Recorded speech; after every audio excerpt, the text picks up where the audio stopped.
नमस्कार, मैं हूँ सरगम पंत और आप सभी का स्वागत है गुरु मंत्र के खास एपिसोड में। और आज हमारे साथ हैं देश के सबसे बड़े गुरु astro scientist GD. Vashishtha ji.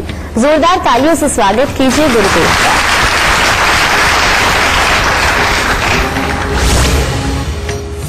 इस दुनिया में हर औरत की चाह होती है कि उसे कोई माँ कहकर पुकारे।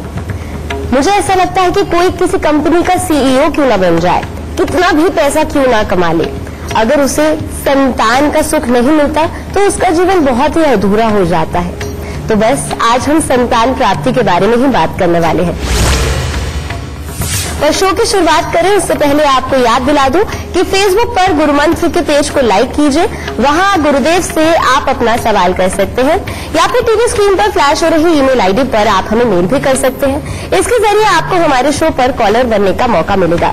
और अगर आप गुरुदेव से मिलना चाहते हैं और मिलकर के सवाल करना चाहते हैं तो वो भी संभव है। उसके लिए टीवी स्क्रीन पर फ्लैश हो रहे फोन नंबर पर कॉल करें। इससे ज्यादा तरीके आपको और कहाँ मिलेंगे। बातचीत का सिलसिला जारी रखेंगे, पर उससे पहले जानना चाहेंगे मेष, वृषभ और मिथुन राशि वालों का आज का दिन का हाल कैसा रहेगा। सबसे पहले बात करते हैं मेष राशि वालों की। आज मेष राशि वालों के लिए अच्छा दिन है। प्रत्येक कार्य में सफलता मिलेगी। मित्रों के साथ अच्छा समय व्यतीत करेंगे और जिम्मेदारियों का निर्वाह अच्छे ढंग से करेंगे और भाग्य भी आज आपका साथ देगा।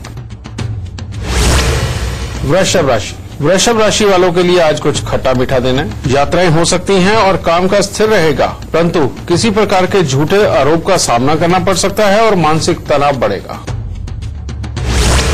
मिथुन राशि वाले अगर आज किसी प्रकार के विवाद से अपनी परेशानी को ना बढ़ाएं तो दिन उत्तम होगा। फिर मनोरंजक यात्राएं होंगी। परिवार में खुशी और प्रसन्नता का माहौल बना रहेगा और कामकाज में सफलता प्राप्त होगी। गुरुदेव, आज हमारे बीच छोटे से नन्हे से लड्डू गोपाल विराजे हैं और आज हम बात भी कर रहे हैं संतान प्राप्ति की। तो क्या कुंडली देखकर ये बताया जा सकता है कि एक व्यक्ति के जीवन में संतान सुख है या नहीं है, और लड्डू गोपाल के क्या कुछ उपाय कर सकते हैं कि उनके घर पे भी किलकारियां गूंजे। हाँ बेटा, जन्म कुंडली बनती ही इंसान की इसलिए है कि उसके अंदर सब कुछ सबसे पहले देखा जा सके। पहले जितने भी राजे महाराजे हुआ करते थे या संवद लोग हुआ करते थे या बहुत ज्ञानी लोग हुआ करते थे, ये जैसे ही बच्चा उत्पन्न होता था सबसे पहले उसकी जन्म कुंडली बनवाते थे। वो समय ऐसा था कि जन्म कुंडली बनने में ही महीना सवा महीना लग जाया करता था, क्योंकि एक एक चीज कैलकुलेट करके ग्रह नक्षत्र की वो पोजीशनिंग बना के वो प्रेडिक्शन लिखने में उनको इतने टाइम लगता था। तो संवद लोग ही बनवाते थे। लेकिन आज का जमाना ऐसा है कि सिर्फ डेट ऑफ बर्थ, टाइम और प्लेस डालो, एक खटका दबाओ, सब कुछ बाहर आ जाता है। तो अब तो बल्कि और आसान है अपने बारे में जानना। जन्म कुंडली के अंदर जब भी किसी का भी मंगल कमजोर होगा, उसके व्हाइट सेल्स खून के और रेड सेल्स इनको बनने में दिक्कत होती है।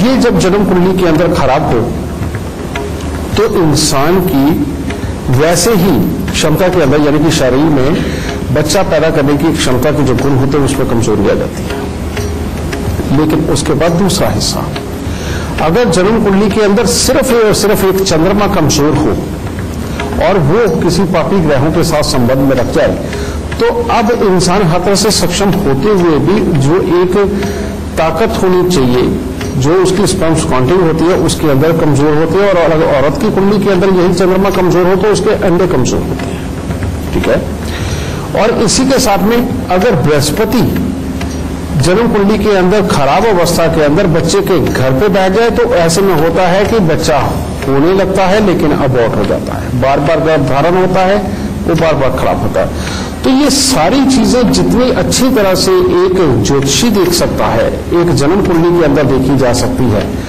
दुनिया के अंदर कोई भी मेडिकल टेस्ट ऐसा नहीं है कि जो पूरी तरह से इतनी गहराई से और इतनी जल्दी और इतनी स्ट्रिक्ट प्रेडिक्शन के साथ में इसको ये बता सके।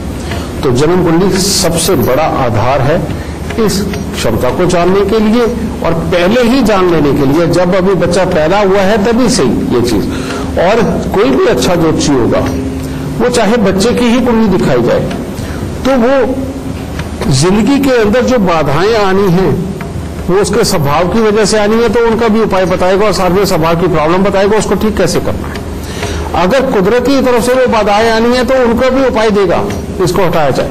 और अगर इस तरह की प्रॉब्लम हो तो साथ में वो बताएगा कि कौन सी ऐसी चीजें अपने घर में ला करके रखो जिससे कि ये एनर्जी बनी रहे, और प्लस उसके खाने पीने के बारे में भी जरूर बताएगा कि इसको खान पान के अंदर ये चीज देनी बेहद जरूरी है।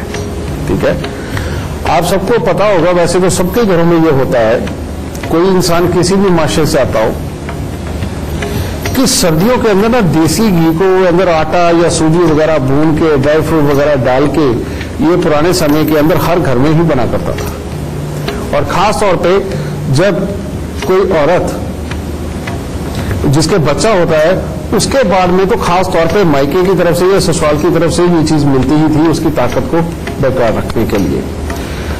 बेटा ये जो तुमने पूछा उसका सवाल तो तुम्हारा कंप्लीट हो गया कि हाँ जन्म कुंडली से ये देखा जा सकता है, लेकिन इसका मैं इलाज भी साथ ही दे रहा हूं। अगर आज के मॉडर्न जमाने में जिसके अंदर की घी जहर लगने लग गया है लोगों को, खास तौर पे अपनी हेल्थ को अच्छा बनाए रखने के लिए और ये वो सब कुछ, बेटा ये जितना घी से और इन बनी हुई ये पंजीरी से और ये ड्राई फ्रूट से दूर रहोगे जिंदगी में उतने ही दुख भोगोगे। कहने का मतलब शारीरिक तौर पर उतने ही गिरे रहोगे, समझ गए? क्योंकि ये वो ईंधन है जो आपको पूरी तरह से स्वस्थ रखता है। एक लंबी आयु जीने के लिए हमें जिन तत्वों की जरूरत होती है वो यही दूध घी के अंदर, ड्राई फ्रूट के अंदर, ये भुने हुए आटे के अंदर ही वो सब कुछ है। अगर ये सब कुछ बेटा तुम नहीं अपनाओगे और इनको छोड़ोगे तो ये सच्चाई है कि बहुत जल्दी अपने शरीर गिरता चला जाता है। और अगर कहीं जवानी के अंदर, जो कि आज की डेट में ये प्रॉब्लम पैदा होने लग गई है कि बच्चियां हों चाहे बच्चे हों, वो 15-17 साल की उम्र के अंदर ये छोटी छोटी चीजें समझ लेते हैं कि हम फैट नहीं खानी, ये नहीं करना, इसके अंदर ये होता है, इसमें से स्मेल आती है।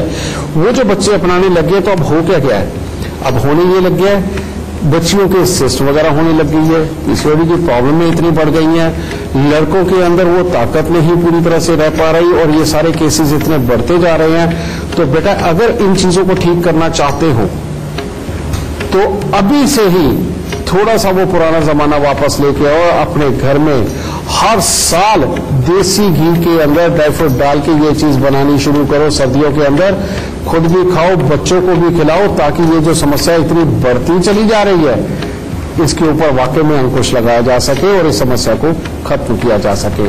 क्योंकि ये पंजीरी के अंदर का गुण होता है वो आपके मंगल को इतना स्ट्रांग बना देते हैं और खून के अंदर के तत्वों को इतना स्ट्रांग बना देती है ये कि अगर आप 20 दिन का उपवास करके भी चलते हो तो आप तब भी जी जाओगे, कितना शरीर ताकतवर हो जाता है। और अगर इसको छोड़ोगे तो बेटा 4 घंटे की भूख बर्दाश्त नहीं होगी, गुस्सा सातवें आसमान के ऊपर होगा, पूरे घर को सर पे उठा के साफ साबित कर दोगे कि आप कितने कमजोर इंसान हो अंदर से। ठीक है, तो डाइटिंग करने से ये सारे हालात पैदा हो रहे। बेटा पंजीरी खाओ और अपने आप को स्वस्थ बनाओ और इन ये जो दुख हमारे समाज में आ गया है इसको जल्दी से जल्दी हम दूर कर सके। ठीक है, खुश रहा। गुरुदेव, हमारे आसपास हमारे जीवन में कई ऐसी चीजें होती हैं जो हमें सोचने पर मजबूर करती है, ऐसा क्यों? हर एपिसोड में हम ऐसे ही सवाल आपसे करते हैं। ऐसा ही एक सवाल आज भी मैं आपसे करना चाहूंगी कि आजकल के टाइम में हमें ऐसा लगता है कि हम अपने बच्चों के लिए पैसा जमा करें, पर कुछ लोगों की तो संतानियां ऐसी होती है जो कि सब कुछ गड़बड़ कर देती है। पैसा होता है तो उसमें भी एकदम नुकसान करते हैं। वो कहते हैं ना, कहावत होती है, पूत सपूत तो क्यों धन संचय, पूत कपूत तो क्यों धन संचय। तो ऐसा क्यों होता है? संतान तो हो गई, पूरे परिवार का नाम डूब हो गई। लेकिन बेटा पहले बड़ा आसान था कि किसी को भी ये कह देना कि ये पूर्व जन्मों के फल है और सारी बात आराम से ढक जाती थी। रियलिटी में बेटा तब साइंस इतनी डेवलप नहीं थी कि हम अपनी हर चीज के तथ्य को समझ सके, कारण को समझ सके। और ये जो हम एस्ट्रो साइंस लेकर के भी आए हैं और इसको ये जो इतनी रिसर्च करी, इसको ये इतना बढ़ा रहे हैं, उसके अंदर हमने एक और चीज पैदा की जो मैं अभी आपको बताऊंगा। ये शुरुआत से ही होता आया है कि अगर कोई एक राजा महाराजा भी रहा है और उसने दुनिया के भलाई के लिए बहुत कुछ किया है, तो उसके यहां भी संतान ऐसी उत्पन्न होती है कई बार कि जो पूरी तरह से राजपाट का भी और खानदान का भी सब नाम हो जाती है। ठीक है। और आम घरों में भी, जरूरी नहीं समृद्ध घर, जो बहुत ज्यादा समृद्ध घर नहीं, उनके अंदर भी ऐसी औलादें पैदा होती हैं। लेकिन उसका रीजन क्या है? सबसे पहला रीजन तो यही है कि जब से हमने इस ज्योतिष को, इस पंचांग को मानना बंद किया है, तब से हमारे लिए विकट स्थितियां विकट ही होती जा रही हैं। पहले क्या होता था? एक मुहूर्त निकाला जाता था। मुहूर्त क्या निकाला जाता था कि इस वक्त में शादी करना बहुत ही अच्छा रहेगा। आप क्या समझते हैं कि शादी का मुहूर्त निकाला जाता है? बिल्कुल नहीं। वो शादी का मुहूर्त नहीं होता। वो मुहूर्त इस चीज का होता है कि अगर इस वक्त में मियां बीबी का एक जोड़ा मिलता है, तो वो 9 महीने के बाद में 10वें, 10.5वें महीने तक का उस वक्त का योग ऐसा चल रहा होता है कि उसके अंदर ग्रह योग इतने खराब नहीं होते कि जिसके अंदर कोई कपूत तुम्हारे घर में जन्म ले। समझ गए? इस चीज का वो मुहूर्त होता है। और ये सही मायने में पंचांग बनाने वालों को भी बहुत ज्यादा ज्ञान नहीं है। कहने का मतलब पढ़ के जो बताने वाले उनको भी ये ज्ञान नहीं है कि ये मुहूर्त होते किस चीज के हैं। वो तो इतना जानते हैं कि आप गए और उनसे जाके पूछा, गुरुजी शादी का कोई बढ़िया सा मुहूर्त निकालते, वो कहते हैं ये सर्वसिद्धि मुहूर्त ले लीजिए। ये बात सच है। मुहूर्त का मतलब यही है, शादी के मुहूर्त का सिर्फ, कि अब से 9 महीने और 10.5 और 11 महीने तक योग ऐसा रहेगा कि जिसके अंदर जो संतान उत्पन्न होगी वो। लेकिन अब आजकल का एक और फटा कि आजकल तो कहते हैं कि पहले शादी करेंगे, अभी 2 साल बाद प्लानिंग करेंगे, तो मुहूर्त की वैसी जरूरत नहीं रहती। वो चीज खत्म होगी। ये रियलिटी है जो मैं आप तक पहुंचा रहा हूं। समझ गए? और तीसरा, अगर आपको 2 साल बाद भी लेना तो तब भी मुहूर्त निकलवा लो कि कौन सा शुभ मुहूर्त है शादी का। आप सिर्फ इतना ही पूछ लो कि शादी का कौन सा शुभ मुहूर्त आ रहा है, ये आ रहा है, ओके अब बच्चा प्लान करते हैं, इस मुहूर्त में करेंगे, ताकि आगे जाके अगर 10.5 11 महीने तक भी अगर बच्चा होता है तो उसके ग्रह योग हो जाए। एक तो ये चीज। दूसरी बात बता, जन्म कुंडली के अंदर एक बार अगर कोई बहुत खराब ग्रह आके बैठ गए तो उस इंसान में इतनी क्षमता ही नहीं होती कि वो अपनी मानसिकता को, अपने कर्म को तोल सके, और ये तोल सके कि वो उसके पास से गलत काम हो रहे हैं कि अच्छे काम हो रहे हैं। उसको सिर्फ अपना स्वार्थ नजर आता है और अपने स्वार्थ के अंदर इंसान सारे गलत काम कर जाता है। और इसको सिर्फ एस्ट्रोलॉजिकल वे में ही हटाया जा सकता है। या इसके सिम्टम्स कैसे नजर आते हैं? सिंपल है, जैसे जैसे बच्चा बढ़ने लगता है, जब वो बहुत चिड़चिड़ा होने लगता है, जब उसको माँ बाप की कही हुई बात उसको मानने की जगह हर चीज के अंदर वो माँ बाप की बात का विरोध करने लगे, समझ लो ये कपूत पैदा हो गया। इसका इलाज करना बेहद जरूरी है। अगर ये इलाज नहीं हुआ तो समझो खराब। लड़का हो लड़की हो, जिसको अपने माँ बाप की कही हुई बातें जहर की तरह लगने लग गई और आगे उन्होंने जवाब दे दिया कि माँ तुझे नहीं पता, बाप तेरे को नहीं पता, हमें पता है, तो समझ लो इस बच्चे के पास से भविष्य में गलत काम होना ही होना है। लेकिन अब बच्चा स्वयं तो उपाय नहीं करेगा ऐसे, क्योंकि ऐसे में बच्चा उड़ता है, मानता नहीं इन कहने को। तो उसमें आप लोगों को उपाय करना होता है, यानी कि माँ बाप को। और माँ बाप क्या क्या कर सकते हैं ऐसे बच्चे के लिए, वो मैं बता देता हूं। ऐसे बच्चे को किसी भी बहाने से दूध के अंदर शहद डाल के जरूर दो। दूध के अंदर कभी कभार केसर वाला दूध उसको जरूर पिलाते रहो, और मंथ में कम से कम 3-4 बार तो कम से कम होना चाहिए। तीसरा, तुम्हें क्या करना है, ज्यादा से ज्यादा कोशिश करो कि जिस कमरे के अंदर वो बच्चा सोता है वहां पर लाल रंग, पिंक कलर, सफेद कलर, हल्का ग्रीन कलर ये हो। उसके अंदर purple, dark green, blue, black बिल्कुल ना हो। और बच्चे को प्यार से ही मनाने की कोशिश करें, या चुपके से उसके काले नीले कपड़े गायब करने की कोशिश करें, क्योंकि ऐसे बच्चों के लिए काला और नीला रंग तो एक तरह का जहर की तरह होता है। ठीक है, ये करें। उसके खान पान को व्यवस्थित रखने के लिए और उसकी मानसिकता को उधर से बढ़ाने के लिए एक और खास चीज करनी होती है कि बच्चे को किसी भी तरह से करके देसी घी खाने की आदत डालो। क्योंकि देसी घी में वो ताकत है, ये चंद्रमा, ये एक ऐसी ताकत है जो अंदर की सहन शक्ति को बढ़ाता है, ज्ञान को जबरदस्ती प्राप्त करने के लिए इंसान को अंदर से ही प्रेरित करता है और इंसान को प्रेरित करता है कि उसके अंदर संस्कार डेवलप हो जाए और वो अच्छे बुरे की समझ को समझने लग जाए। समझिए, जो भी इंसान बिल्कुल घी नहीं छूता, आप देखिए उनके अंदर का चिड़चिड़ापन, स्वार्थपन तक चला जाता है, वो अपने आप ही खराब होने लगता है। ठीक है, तो इसलिए बेटा ये मैंने आपको साथ में उपाय भी बताए और साथ ही अगर हो सके तो हर शनिवार को नारियल, बादाम या उड़द, साबुत काले चने किसी न किसी रूप में सरसों का तेल लगा के इनको दान में देते रहें और लाल रंग, पिंक कलर, लाइट कलर जिसके अंदर काला, नीला, हरा ना हो दाग, बेटा ये बच्चे के कमरे में स्थापित करें। और खान पान में मैंने आपको ये बताया और उपाय के तौर पर नारियल बादाम का उपाय बताया। बेटा इनको करके देखिए, बच्चे नाम डुबोने वाले नहीं रहेंगे। अगर ऐसा कुंडली में योग भी होगा तो तब भी कहीं ना कहीं कुछ ना कुछ अच्छापन जरूर प्राप्त होगा। शुक्रिया गुरुदेव। बातचीत का सिलसिला जारी रखेंगे, पर उससे पहले जानना चाहेंगे कर्क सिंह और कन्या राशि वालों का आज का दिन का हाल कैसा रहेगा। कर्क राशि आज अच्छी जा रही है, मित्रों का सहयोग मिलेगा, मांगलिक कार्यक्रम में शामिल हो सकते हैं, परिवार का सुख अच्छा मिलेगा और गृह सुख भी अच्छा बना रहेगा। सिंह राशि वालों का आज दिन काफी उत्तम है, परंतु माता पिता की ओर से चिंताएं बढ़ सकती हैं। आपकी धार्मिक कार्यों में रुचि बढ़ी रहेगी, कार्य में सफलता मिलेगी, शरीर में चुस्ती फुर्ती बनी रहेगी और काफी प्रभावशाली व्यक्तित्व आज आप साबित होंगे। कन्या राशि आज अच्छी नहीं है, यात्राएं हो सकती हैं, बेवजह के वाद विवाद में फंस सकते हैं, आपको या परिवार के किसी सदस्यों को स्वास्थ्य संबंधी परेशानियों का सामना करना पड़ सकता है।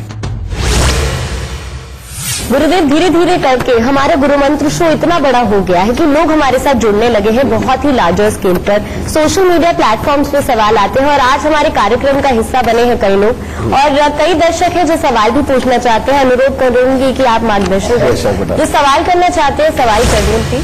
जी, क्या सवाल है आपका? नमस्कार गुरुदेव, मेरा नाम सपना है, मैं पलवल से आई हूँ। मैं WIT कॉलेज से ITS का कोर्स कर रही हूँ। जैसे कि हम देखते हैं कि हर रोज लड़कियों की सेफ्टी बहुत कम होती जा रही है, जैसे रोज छेड़छाड़ की घटनाएं बढ़ रही है, रोज रेप केसेस हो रहे हैं। एक लड़की जब भी घर से निकलती है उसके माँ बाप हमेशा यही टेंशन में रहते हैं, पता नहीं हमारी लड़की कैसी होगी। अगर थोड़ी सी भी लेट होती है तो बस यही सोचते पता नहीं हमारी बेटी कहाँ होगी, कैसी होगी। तो गुरुदेव हम कैसे उनको हौसला दे, अगर हम सेफ भी है ना तो भी वो टेंशन में रहते हैं, हम कैसे उनको ये विश्वास दिलाए कि हम सेफ है। बेटा तुम ठीक कह रही हो। हाँ जी, ये जो प्रॉब्लम पैदा हुई है ये इन्हीं माँ बाप ने की है,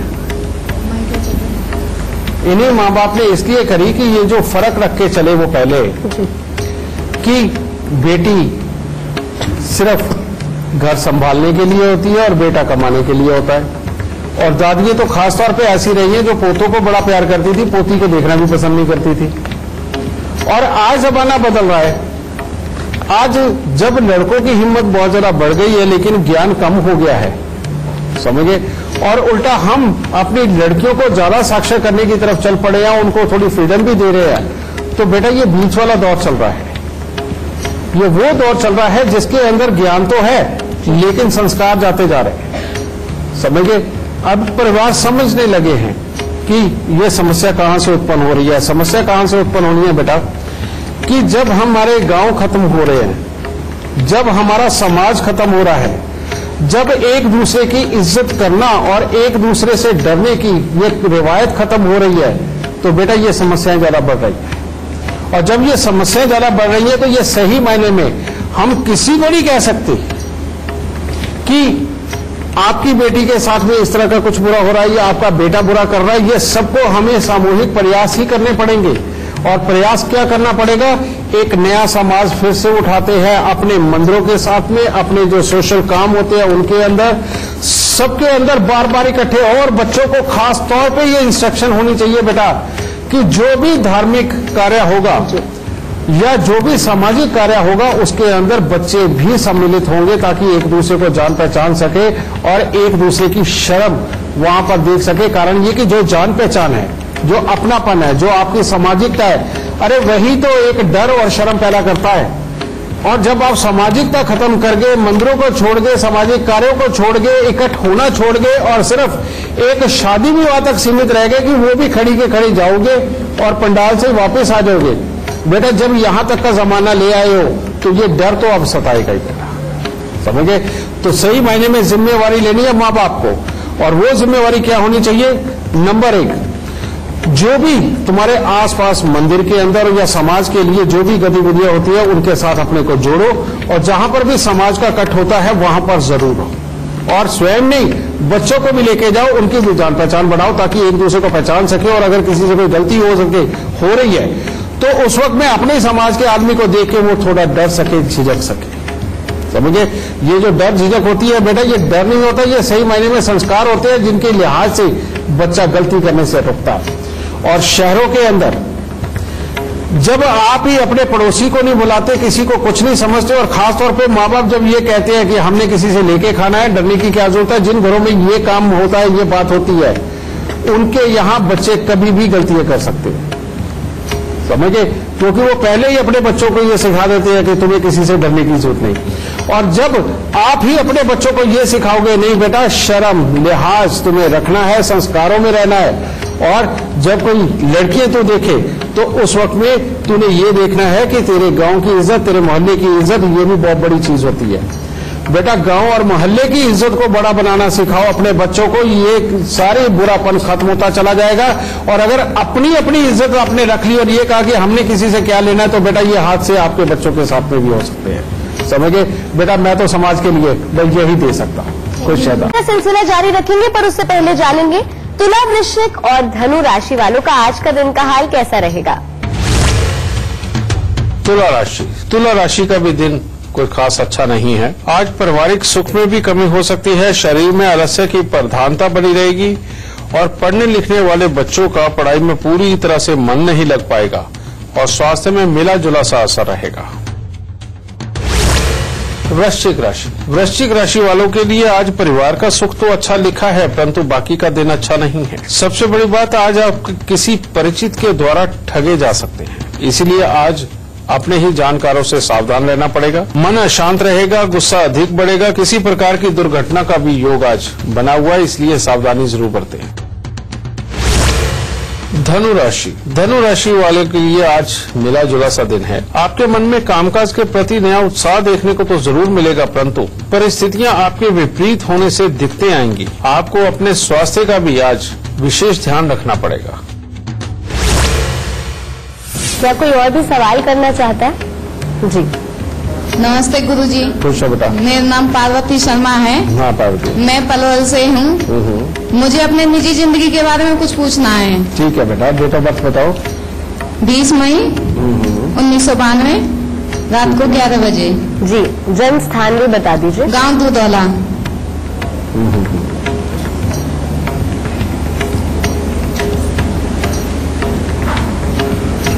क्या जानना चाहता बेटा?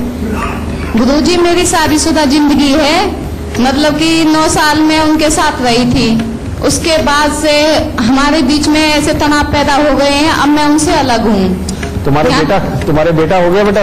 हाँ जी बेटा है, एक बेटी है। बिल्कुल वही बात बता बेटा। इसके अंदर दोष तुम्हारी अपनी ही जन्म कुंडली के अंदर है। सूर्य बुध शुक्र का मेल और केतु का बेहद खराब होना, कहते जैसे ही ऐसी कुंडली में लड़की हो तो जैसे ही बेटा पैदा होगा मियां बीवी के सुख खत्म हो जाएंगे। और वो सुख खत्म होने का आधार क्या होगा? गुस्सा, बेमतलब की बदजुबानी, आपस में एक दूसरे के साथ में कोई नार रिलेशन रखने वाली मानसिकता का उत्पन्न हो जाएगा। समझिए, ये तुम्हारे को अपनी कुंडली का ये ज्ञान पहले करके चलना चाहिए था बेटा, लेकिन बाकी हिस्सों में तुम्हारी कुंडली काफी अच्छी है। इसीलिए बेटा इस उपाय को करो ताकि तुम्हारा नसीब है वो तुम्हारा पूरी तरह से साथ दे और तुम वाकई में कामयाबी की तरफ बढ़ सको। इसके लिए बेटा तुम्हें उपाय करना है, सबसे पहले तांबे की गागर के अंदर मूंग साबुत भर के ढक्कन को पीतल का टांका लगा के उसे जल प्रवाह करो, और अपनी जिंदगी का नियम बना ले कि तूने हर रोज 3 केले तो दान देने ही देने हैं, 43 दिन तक देने हैं, और ये हर साल करना है, हर साल। और चावल और मिश्री जब तेरा बेटा हाथ पड़े, या जब भी तू बहते पानी के पास से निकलने वाली हो, ये पानी में बहा के ही निकला कर। मात्र इतना सा उपाय अगर करेगी तो तेरी आगे मैरिड लाइफ, तेरी कमाई की जिंदगी हर तरह से अच्छी होगी, क्योंकि लगन में बैठे हुए बहुत शनि तेरे को बहुत समझदार और बहुत मेहनती बना के आगे जिंदगी में बहुत कामयाब करने के लिए बैठे हुए हैं। तो बेटा शनि के दान तुझे ज्यादा करने नहीं, बस यही 2 उपाय कर, और केले का दान तेरे लिए सर्वोपरि है, इसको करती जा और जिंदगी में सुखी रह और आगे की जिंदगी अच्छी होगी। गुरुजी मतलब कि अब मेरी कंडीशन इस हालत पे है कि मेरा डिवोर्स होने वाला है। अब मुझे आशा भी नहीं है कि बच्चे मुझे मिलेंगे या नहीं। क्या मेरी जिंदगी आगे तक ऐसी ही रहेगी या कुछ सुख है या नहीं है, मुझे ये बता दे। अब बेटा बात ये हो जाती है कि जो इंसान दुखी होता है ना वो बेचारा होता है समझे बड़ा, ये बात सच है। लेकिन बेटा ये बेचारगी तक हम ना पहुंचे इसका ख्याल भी तो हमें ही रखना होता है ना, समझे। और जब ये ज्ञान है और वाकई में एक अच्छे एस्ट्रोलॉजर मिलते हैं, बेटा ये चीज कुंडली दिखा के अपने लिए पहले ही तैयारी करनी चाहिए ना। और मैंने तो वैसे ही दुनिया के लिए रास्ते खोले हुए हैं कि तुम्हारे यहाँ जो भी काम होने वाला है मेरे यहाँ आके फ्री में पूछ लो। अब मैं तो घरों में फ्री सर्विस नहीं देने जाऊंगा, मेरे यहाँ आकर के फ्री में पूछ लो, मेरे यहाँ आचार्य होते हैं वो आपको सारी सिचुएशन बताएंगे, ठीक है। तो बेटा ये ख्याल तो रखना होता है। अब तो मैं सिर्फ ये उपाय दे सकता हूँ, और जो मैंने उपाय दिए मैंने तेरे को पहले कहा है कि ये उपाय अगर तूने कर लिया आगे तेरी भविष्य में जिंदगी बहुत अच्छी रहेगी, ठीक है। तो सिर्फ ये उपाय कर, इसके बाद ठीक है ये तेरा डिवोर्स होने वाला है और उसके ये योग भी चल रहे हैं और तेरी दूसरी शादी की तैयारियां भी नजर आ रही है मुझे, जो तू स्वयं ही कर लेगी, ठीक है। और ये सारी कर ले, इसके बाद सब अच्छा हो जाएगा बेटा, चिंता मत कर, खुश है, सुखी। धन्यवाद गुरुजी। गुरुदेव हमारे बीच एक और दर्शक है जो आपसे सवाल पूछना चाहते हैं। क्या सवाल पूछना चाहती हैं? नमस्कार गुरुजी, खुश हो। मैं पहले 1.5 साल पहले मिली थी आपसे, आपने मेरी प्रॉब्लम सॉल्व कर दी थी। इस बार फिर मैं उसी उम्मीद से आई हूँ। एक तो मुझे जॉब की दिक्कत है और मेरी शादी की दिक्कत है। डेट ऑफ बर्थ क्या बेटा? 23 अप्रैल 1992 सुबह के 6:10 सुबह के, और मानसा पंजाब। बेटा जब तक घर से बहुत दूर या विदेश में लड़का नहीं देखती तब तक तेरी शादी संभव नहीं, समझे। इसीलिए घर से कम 100-200 किलोमीटर की दूरी के ऊपर तेरा रिश्ता हो सकता है, या विदेश के लिए लड़का ढूंढे तो बहुत जल्दी ये रिश्ता हो जाएगा। नंबर 1 याद रखिए। नंबर 2, तुम्हारी कुंडली के अंदर बेटा चंद्र और बृहस्पति दोनों ही बहुत खराब अवस्था के अंदर है। इसके अंदर मैंने चंद्र ग्रहण के तुम्हें पहले उपाय दिए होंगे कि ये करने ही करने है, केले और कंबल वाला उपाय दिया होगा, वो करना ही करना है। लेकिन आज एक नया उपाय दे रहा हूं, और वो उपाय है 43 दिन लगातार 60 ग्राम नाग केसर। नाग केसर बहुत सस्ता होता है, वो केसर नहीं होता, ठीक है। 43 दिन 60 ग्राम नाग केसर लेकर के जल प्रवाह कर दे बेटा, तेरे कामकाज के हालात भी अच्छे हो जाएंगे। लेकिन तेरे को एक चीज बतानी बहुत जरूरी है बेटा, और वो क्या है, तू जीवन में सिर्फ मेहनत के लिए पैदा हुई है, दूर दूर घूमने के लिए और घूमने फिरने वाले काम करने के लिए पैदा हुई है, और किसी से भी अपने सुखों के लिए कुछ भी एक्सपेक्ट करना तेरी लाइफ में बेवकूफी रहेगी। तू तो सिर्फ एक चीज को प्रयास कर कि तू अपने आप काम करे, और काम करके अपने आप कमाए, और कमा करके तेरे पे डिपेंडेंट को तू पाले। और तेरे कामों में जितना ज्यादा घूमना फिरना होगा तेरे को जिंदगी में उतनी सेटिस्फेक्शन मिलेगी, वरना नहीं मिलेगी। क्योंकि तीसरा घर तेरा इतना ज्यादा एक्टिव है, ये दुनिया में सुख देने आते हैं, लेने नहीं आते बेटा, ठीक है। तो इसलिए इन उपायों को कर ताकि तेरा काम हो जाए, यानी कि कामकाज के योग खुल जाए। और जो मैंने बाकी का उपाय बताया बेटा उसको ऐसे चालू रखिए, केले कंबल वाला। शादी के योग अब आएंगे, ये समय तेरा बहुत खराब चल रहा है। ये समय के अंदर दिसंबर 2019 ये क्रॉस होते ही तेरी शादी के योग भी अच्छे होंगे, कामकाज के तो बहुत अच्छे होंगे। और अगर तूने विदेशों के लिए घर से दूर का प्रयास किया तो ये बहुत उत्तम रहेगा, और उसके बाद तेरी अच्छी जिंदगी शुरू होगी। पहले वाले तो 18 साल ही बेकार थे बेटा, ओके। गुरुजी पहले बहुत स्ट्रगल कर लिया मैंने अभी तक, तो शादी के बाद ये नहीं चाहती हूँ मैं। शादी के बाद चाहती हूँ कि मैं खुश रहूँ। कोई बात नहीं, तो और एक दिसंबर 2019 के बाद तेरे खुशियों के दिन आएंगे, समझे। और वो तू आगे 12-14 साल अच्छा झेलेगी। और उसके बाद मैंने तेरे को कहा ना, तू सुख देने के लिए धरती पे आई है, पाने के लिए नहीं आई। और जब से मैं पैदा हुई हूँ तब से मेरे मम्मा इतने बीमार है, मतलब उनको कोई राहत ही नहीं है, कहीं से भी कुछ ना कुछ होता रहता है। हाँ बेटा, मैंने तुम्हें चंद्र ग्रहण के जो उपाय दे रखे हैं, अगर जब जब भी छोड़ोगे तेरी माँ ही दुख पाएगी। नहीं, मैंने बहुत करे, हर बार चंद्र ग्रहण पे उपाय करती हूँ मैं। नहीं, उसके अंदर दूसरा भी उपाय है मैं जो यहाँ बता नहीं रहा। चलो ठीक है। कुछ भारी वस्तु भी जल प्रवाह करनी। हाँ, करी हुई है अभी मैंने। हाँ, वो रेगुलर करनी है। हाँ, मैं हर बार करती हूँ। ये करना है और इसके बिना तो तेरी माँ कभी सुखी हो ही नहीं सकती। ठीक है, आगे भी बातचीत का सिलसिला जारी रखेंगे, पर उससे पहले मकर, कुंभ और मीन राशि वालों का आज का दिन का हाल कैसा रहने वाला है वो भी जान लेते हैं। मकर राशि भी आज कुछ अच्छी कुछ बुरी चल रही है। जो पढ़ने लिखने वाले बच्चे हैं, परीक्षा प्रतियोगिता हो उसमें सफलता के आसार नजर आ रहे हैं। यात्राओं की भी अच्छी संभावना है, परंतु स्वास्थ्य को लेकर के कोई चिंताएं बढ़ सकती हैं और धन के खर्चे भी आज बढ़े हुए नजर आएंगे। कुंभ राशि के बच्चों के लिए तो आज दिन ठीक है। शिक्षा के क्षेत्र में आशानुरूप सफलता मिलती दिखाई दे रही है, परंतु बाकी के कुंभ राशि के व्यक्तियों के लिए आज दिन कुछ खास अच्छा नहीं है। आज आप किसी दबाव में आकर के कार्य करेंगे और मन में तनाव देखने को मिलेगा। धन की चिंता भी सताएगी। मीन राशि आज काफी उत्तम जा रही है। आज बड़ों का आदर सम्मान करेंगे। शुभ समाचार की प्राप्ति हो सकती है। कामकाज ठीक ठाक बना रहेगा और घर में किसी के मेहमान के आने से अच्छा खुशनुमा माहौल बना रहेगा। गुरुदेव, एक और सवाल, एक और दर्शक है, क्या सवाल है आपका? नमस्कार गुरुजी, मैं 6 साल से आपके साथ जुड़ी हुई हूँ और शायद ही कोई दिन होता है कि मैं कोई उपाय नहीं करती। और मैं अपने हस्बैंड के लिए पूछना चाहती हूँ, उनका डेट ऑफ बर्थ है 2/6/61। ठीक है, सुबह के 6 बजे, फरीदाबाद है। ये किसकी कुंडली है बेटा? ये मेरे हस्बैंड की है, भूपेंद्र ग्रोवर नाम है। क्या जानना चाहते हो बेटा? गुरुजी, 2 साल में उनको 2 बार हार्ट अटैक आ गया है और 2 बार स्टंट भी डल चुके हैं। तो मैं ये चाहती हूँ कि उनका स्वास्थ्य एक तो ठीक रहे। पहले तो ये था कि हमारा एक मकान है जो कि साउथ फेसिंग है, वो भी हमने अब चेंज कर लिया है। तो बताओ उनका स्वास्थ्य ठीक रहे, बस मेन तो ये है। तुम्हारे हस्बैंड की कुंडली के अंदर 3 योग खराबी के ऊपर है। पहला, मंगल राहु का मेल। तुम कहती हो कि कोई हर दिन तुम उपाय करती हो, लेकिन अगर ये किचन में बैठ के खाना खाते हो तो ये प्रॉब्लम नहीं ज्यादा बड़ी आती। एक ये थी। ठीक है। दूसरा, यहाँ पर चंद्र और शनि का मेल, जो कि सही मायने में इंसान को कंफ्यूजन में रखता है, इम्यूनिटी में कमी देता है और आंखों में और सहन शक्ति में भी कमी के योग बनाता है, जो कि शरीर को गिराता चला जाता है। और तीसरा, एक और योग है कि बुध का लगन में होना। अगर इन्होंने शराब पी या अंडे खाए तो ये बीमार वैसे ही हो जाएंगे, क्योंकि बुध और शनि दोनों ही खराबी के ऊपर है। इसको ठीक करने के लिए बेटा सबसे पहले तुम्हें राहु का इलाज करना है। और वो राहु का इलाज क्या है? इनके वजन के 10वें हिस्से के जौ लेकर के उनके ऊपर दूध का छींटा मार के उसको जल प्रवाह कर दो। पहला ये। दूसरा उपाय, हमेशा इनको किचन में खाना खाना है। और तीसरा, 43 दिन लगातार सादा पानी बिल्कुल नहीं पीना है। उसके अंदर नींबू, चीनी, ग्लूकोज, स्क्वैश कुछ भी डाल के पिए। सादा पानी बिल्कुल मुंह नहीं लगाना 43 दिन तक। और साथ ही यहाँ पर उसके बाद में हर बृहस्पतिवार को 4 पीले नींबू बिना दाग के लेकर के मंदिर में देते रहे। मात्र इतने से उपाय करवा दो। और बेटा, वो जो सर्दियों के अंदर पंजीरी बना के खिलाते हैं वो जरूर खिलाना, और कहीं ऐसा ना हो कि ये प्रॉब्लम के बाद वो खिलाना इनको बंद कर दो, क्योंकि जीवन शक्ति उसी से बढ़नी है। ठीक है। इसके विपरीत इनको अंडे मत खाने देना, वो इनके दुश्मन है, और अंडा खाना इनकी नसों को ब्लॉकेज वाले हालात पैदा करेगा। ठीक है।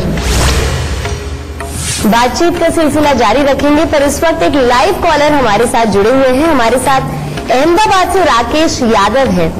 राकेश यादव, से पहले आप गुरुदेव से अपना सवाल करें, आप हमें अपने जन्म की तिथि, समय और स्थान पहले बता दीजिए।